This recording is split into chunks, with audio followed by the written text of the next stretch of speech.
Okay. Hey, everybody, welcome to J&J Sports Express for Week 18 of the 2023 NFL season. I'm your host, Jeff Cadillac, and as usual, my host for the evening is JB Ellis. JB, Happy New Year to you. How are you doing this evening? Happy New Year. Week 18. Could you imagine we're in the last week of the regular season? Where'd the season go? Yeah, the season went fast, just like life itself. And a lot of teams are vying for playoff position this week. It's amazing. Some teams are locked in, they're resting, and some teams, I'll tell you something, they're still looking to play. Trying to get into the playoff show. So So we're going to talk Jets Patriots. no, yeah, Jets Patriots planning for next year. There's a lot of problems with both those teams, and combined, they don't even have the win total of, say, San Francisco or even Baltimore. So, Speaking of Baltimore, let's get right to it. okay, You could go first on this one. Okay, the first game we're looking at is the Steelers -4 at Baltimore. Now, a lot of people are thinking, Baltimore's getting points in this. They're the number one seed going into the playoffs. But Lamar Jackson is being rested, which is a smart decision. But back in 2019, they were the number one seed. They rested Lamar Jackson. What happened? They lost the first game against Tennessee. So we'll see what happens. Hopefully, it's not deja vu all over again. But I'll tell you something. Tyler Huntley, who's coming in for Lamar Jackson, let me tell you something. He's not your usual backup quarterback. He's been in this situation before for Lamar Jackson. He's won games for Lamar Jackson. And look, Pittsburgh, they win, they get in. They lose, they go home. So what is needed here is they're going with Mason Rudolph. Now, I like what he's done, in the last couple of weeks. He's really looked good. But, again, Baltimore's got that big, bad defense that swarms you. They're coming off that big win, 56-19 versus, obviously, Miami. Pittsburgh's coming off that win at Seattle. I like that game big. I love Pittsburgh. I didn't like the big – they were getting 3.5. I thought the game would be smaller, and I like Pittsburgh in this because Seattle – the running defense for Seattle is terrible. But in this game, Baltimore, first game on Saturday at 4:30, I'll tell you the truth. I like Baltimore here. They're at home. They like to win 14. Tyler Huntley is always looking to stay with the team. And if he shows that he can win in any almost given situation, he will stay with the team. Mason Rudolph, Pittsburgh, they don't do anything great. And Mason Rudolph also is playing for a spot on this team. But I like the Ravens. I like the points. I think Steelers maybe win by 3 points. I like the Ravens at home. Yeah, I mean, I agree with almost everything you said except the, fact that, playing Rudolph, I don't think that's the best option. I don't think the Steelers have an option at quarterback. So they're kind of stuck playing Rudolph. And kind of where they're at. They're the 25th ranked total offense. They're not anything to be scared of offensively. Their advantage is kind of equaled out in this game. Their advantage is coaching. And Harbaugh is a pretty good coach. I think Tomlin may be a little bit better, but, that's negligible of the difference there. Baltimore has a better defense. Huntley's a better quarterback than Rudolph still. They have more weapons on offense. I like Baltimore. I think Pittsburgh wins because Baltimore's not playing for anything, but I don't think they cover the 4. If it was under 3, I would definitely think maybe you got to play Pittsburgh. But for 4, I don't see it. And this is sort of what you got to also think to the minds of what I've always said about the revenge factor and the psychological factor that comes into the game.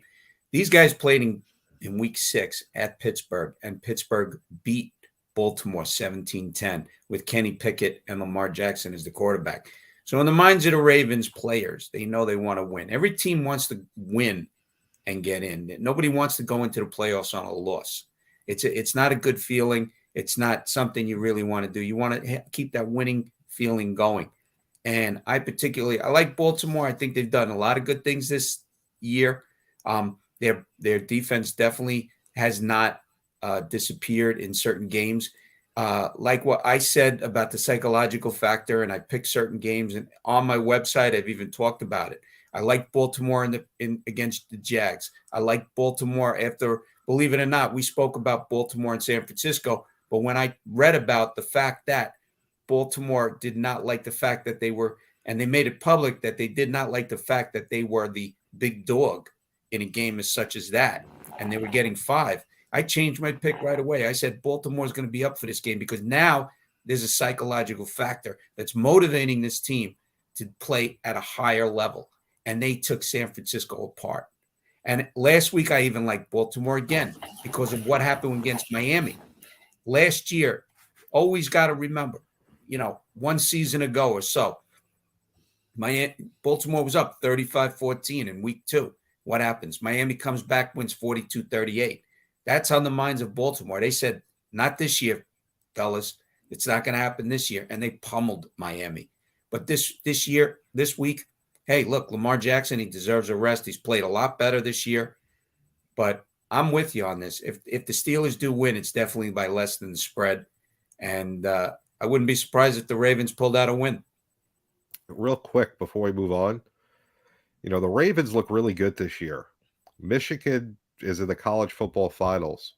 We could be seeing history with brothers winning both the college national championship and the Super Bowl. I don't know if that'll happen just yet. Still a lot of work to be done, but this could be historic. They also coached against each other in the Super Bowl. Yes. When Jimmy Harbaugh was the coach at San Francisco. So, yes. I didn't really give it much thought, but we'll see what happens. But I'm telling you, John Harbaugh, still a lot to happen. Yeah, he's also got a good offensive coordinator. Offensive coordinator at Baltimore was the offensive coordinator at Georgia 2 seasons. So, it's a much better offense that I've noticed this year, and they're really taking it to teams. They're not letting up. No, for sure. So the second game of Saturday night is Houston +1 at Indy. This is how it was when I saw it earlier. It may have changed, but it's when we analyze it and when I analyze it. How do you feel about this game there, JB? First of all, if you would have told me week 1 that both of these teams would be fighting to be in the playoffs the last week of the year at 9-7, both of them, I would have laughed at you. I would have said you know nothing about football.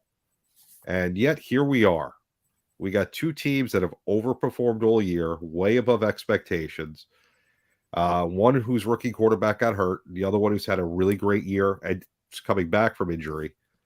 This is a tough one. I mean, I gotta like the Texans here. Something about them is just special. The Colts, the key for them to win, Jonathan Taylor. But do I think that they're gonna win? The Texans, just something about the way that they've played this year. It reminds me of Detroit a couple of years ago. And you see this with good teams. They kind of have where they build up, like Detroit they won all those games at the end of the year. The next year they got better and so on and so forth. I kind of see this with Houston. I think they're building a nice roster. I think they have the right pieces in play. And I think that, they're going to get better. And I think they're going to win this game. I mean, I'm not sold on Minshew. The Colts, they don't impress me much. They played great this year for what I expected, but I don't see them winning. I happen to agree with you. But when you mentioned about Jonathan Taylor and the running backs on Indy, Houston has the number 3 rushing defense. And that's kept them in games all year round because it puts a lot of pressure on the quarterback. CJ Stroud has been exceptional for a rookie. Okay. He's played lights out in some games. He's not afraid to come back wins during the season. I mean, Houston just handed Tennessee a blowout loss. I didn't even like Tennessee in that game. I think Tennessee was done back in November. Both teams right here are playing for a playoff. Okay. Texans win. They're going to be in as long as the Jaguars, but they got to win. So one of these teams has to win to even move forward. And these 2 teams also, again, the revenge factor. They're in the same division. They played in week 2 at Houston. Indy won 31-20. So Texans have this on their mind. They have a very good roster. I like their wide receivers. I like Devin Singletary. I think they mix it up well. The defense has played very well as well. It's a very sound team. It's a young team. I think next year definitely they're going to be going deeper into the playoffs. They're not going to have any kind of unsureties moving in. You know, I like the Texans here. I really do. And Gardner Minshew, he has games where you never know. And they barely beat the Raiders, by the way, last week. They were 3-point favorite. I liked them at home, but they let the Raiders hang around. And the Raiders just had a chance at the end and everything. They didn't get the onside kick. But it shouldn't come down to that when you're playing a team that's so inferior. The Raiders really are, again, there's some games they really look good, and then there's some games that really look bad. Indianapolis, some games, I mean, how they lost to Atlanta 29-10 a couple weeks ago. Unbelievable. I mean, you're playing for a playoff and you lose to Atlanta. Atlanta's terrible. Atlanta's, they don't know which quarterback is which. They can't stop anybody really on defense. They haven't. If a good team comes in there, the problem with Atlanta, their defense is good because they haven't played anybody. They play teams that are worse than them because their schedule last year was bad. So they had an easy schedule this year, and they found a way to win 7 games. But the Colts should have never lost that game. But in this game, it definitely like C.J. Stroud's going to light it up. It's a revenge game again for Houston. I see them winning by at least a touchdown in this game. I don't know if I think they're going to win that by that much, but I definitely agree that they're going to win. Let's go to the next game. And this is an interesting one. The Lions are 3-point favorites against the Vikings in Detroit. The Vikings look horrible with all their offensive talent that they have at wide receiver and running back. I mean, Ty Chandler, however they found him, he's been playing great, but they have nobody to throw the ball to the receivers. I mean, quarterback play that bad is not good. I can't, it wouldn't matter who they were playing. I can't see them winning a game the way that they've played on offense. Detroit's coming off a horrible loss. I blame the coach and the referees. No, I blame the referees just playing on that because they don't take, ownership of anything. They make mistakes, and I seen replays where it was close up, and he acknowledged. And I'm not disagreeing that, but Campbell coach was totally prepared. It was a great play, and it should have counted. He still went for the field goal in the first half, and it would have been 7-6. It would have changed the whole trajectory of the game. That's why I say I blame him a little bit, but I think the Lions are going to come out fired up after last week. And the Vikings with no quarterback, Jared Hall, he looked horrible. Yeah, he's horrible. Nick Mullins is Mr. Interception. He had 4 interceptions against against the Lions. And they only lost by 6, believe it or not, because Detroit was toying around and everything. But Detroit here has to really hammer it home. I don't see Jared Goff playing in this game. They're locked into winning the division. Why get him injured? Keep the running backs kind of, fresh. They need, but Minnesota's quarterback situation. They got blown out by Green Bay on Sunday night. It wasn't even, Nick Mullins. The guy's like, he's like a deer in the headlights. I mean, I like the guy. I really do. But he's not the answer. And, for a while, they thought it was going to be, what's his name from Arizona who got traded. Kirk Cousins got injured, and it's just been a carousel. And Josh Dobbins? Is it? Yeah. He had a game where he was good. Then he started throwing the ball all over the place. A lot of interceptions. Minnesota also, they don't have a run game that's reliable, so they have problems offensively. I mean, they only beat the Raiders 3-0 in a game, which was kind of terrible. And Justin Jefferson has kind of disappeared, and nobody else has picked up really the slack. I mean, you had your one game against San Francisco, and, Minnesota, I don't see them beating the Lions again or even this year. I like the Lions at home. I think they win. I think they cover the spread. Yeah. So moving on, another game that two teams I didn't expect to be where they are currently. The Packers playing a win in their end game against the Bears, who surprisingly are playing better than anyone expected. Jordan Love has looked pretty good this year. They found a new receiver in Melton to help him out, to give him another option on offense. Um, you know, and the Bears, they've just been playing really good football over the last month or so. And, if they didn't blow the game to Detroit, if they didn't blow the Denver game, we'd be talking about them as a win in your end game, or possibly already a wild card team. They won, they won too little too late, because they won the last 4 of their 5, and now they really have nothing to play for. But a funny scenario in which I'm going to tell you is Packers had this same scenario last year at home on a either Sunday or Monday night. They were playing Detroit with nothing to lose. Detroit had no chances of getting in the playoffs. They were out of it completely. Packers were in a situation, win and they're in, and they got beat. Packers are in again, the same situation, this time with Jordan Love. Last year was Aaron Rodgers. Bears are playing lights out right now. They're winning on their schedule. They are not beating, they're not going to beat the San Franciscos and the Dallases of the world. Let's forget about that. But the Packers are not up there yet. They're still middle of the road. Jordan Love is an inconsistent quarterback. He plays well one game. He looks great. You think, okay, beats Kansas City. Then what happens? The next week they lose against the Giants.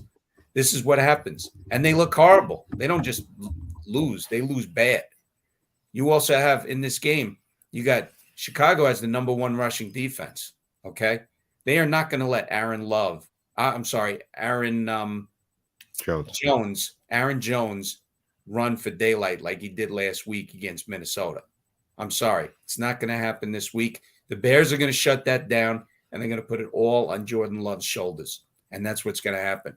You got, of course, Green Bay needs to win to even have consideration of getting in, but they barely beat also Carolina. They had that nice win, but barely beating Carolina on the road is not showing me that you're a playoff contender. I mean, I liked Carolina in that game. They were getting 5, and Bears were on the road. Green Bay was on the road, and I did like Carolina in that game because I felt they were going to give them a tough one, and they did. Justin Fields, Chicago has to make a decision. If this guy is going to be their long-term quarterback, is he making strides? Because he did look good in parts of this year, but again, not consistent. Chicago does have the number 1 pick, courtesy of Carolina, coming next year. Big decision is going to be made.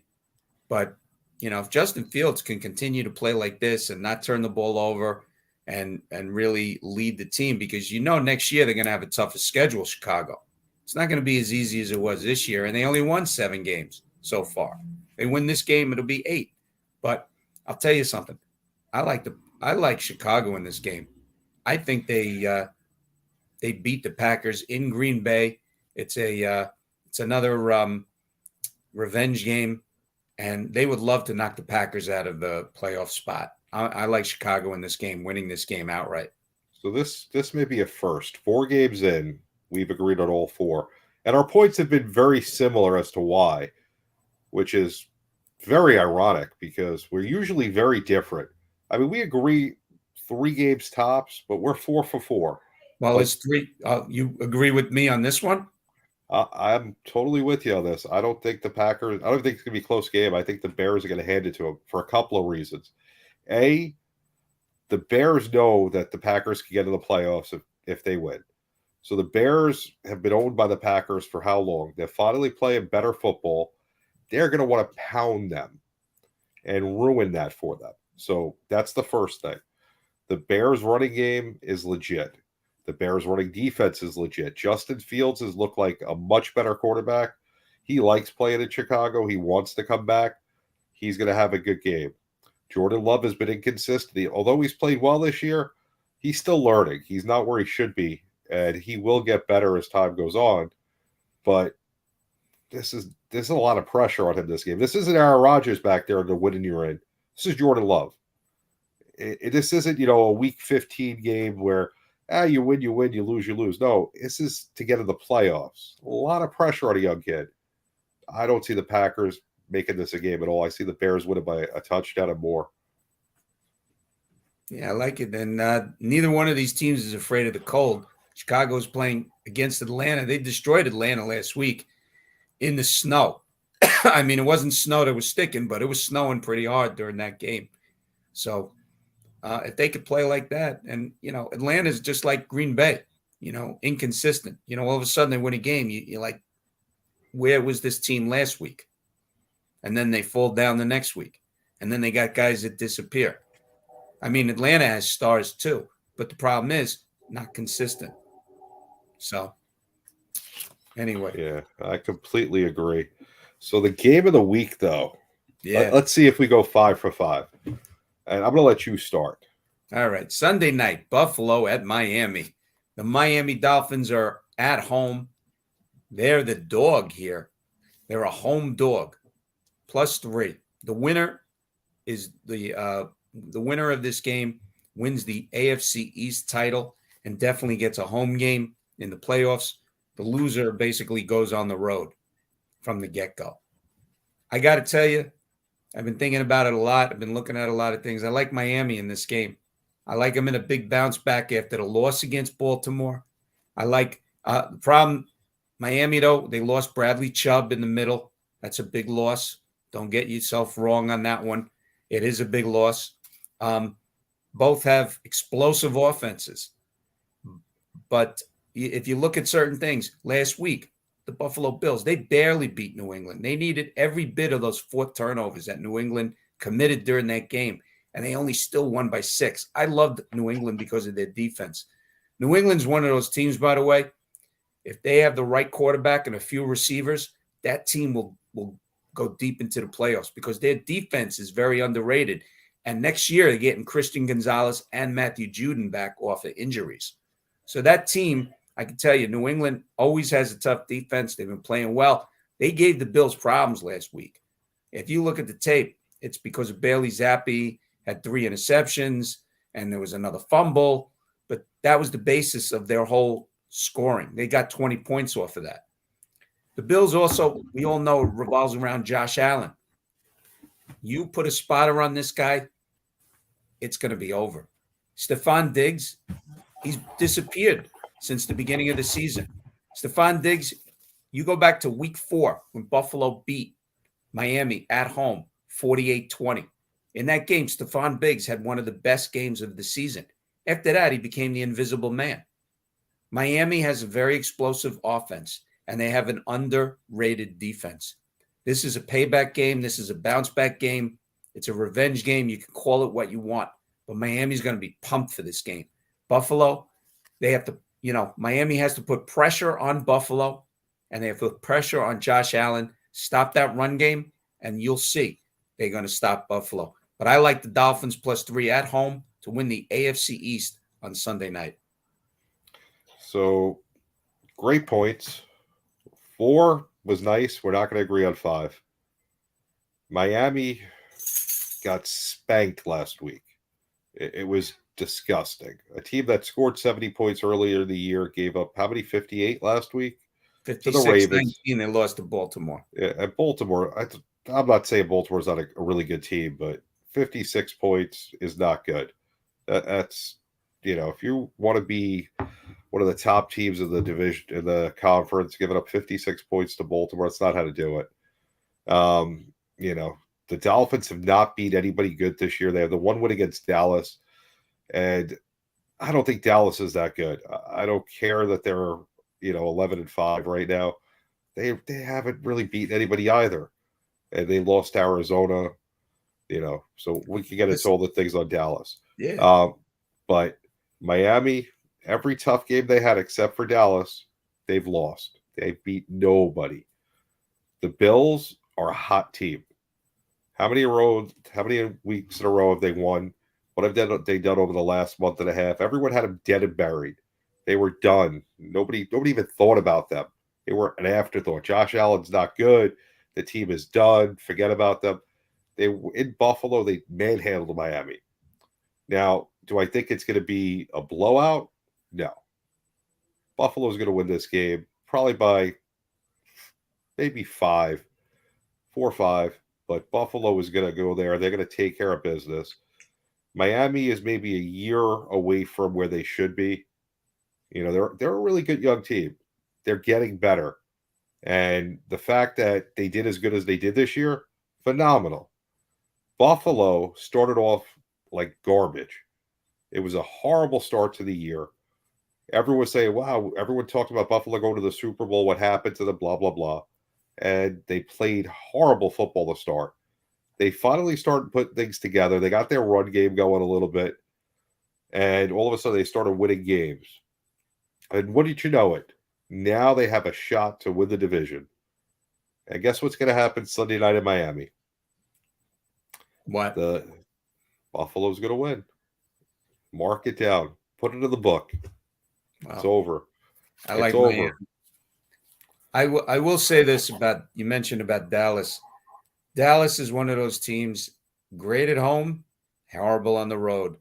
They go to San Francisco, they go anywhere on the road, even to Tampa Bay if they have to go. They may lose. So we'll see what's what. And, they're great during the season. They have a lot of wins during the season, but when it gets to the playoffs, they seem to fall short. Yeah. It's going to be interesting to see at the end of the weekend who's where everyone fits into the playoffs.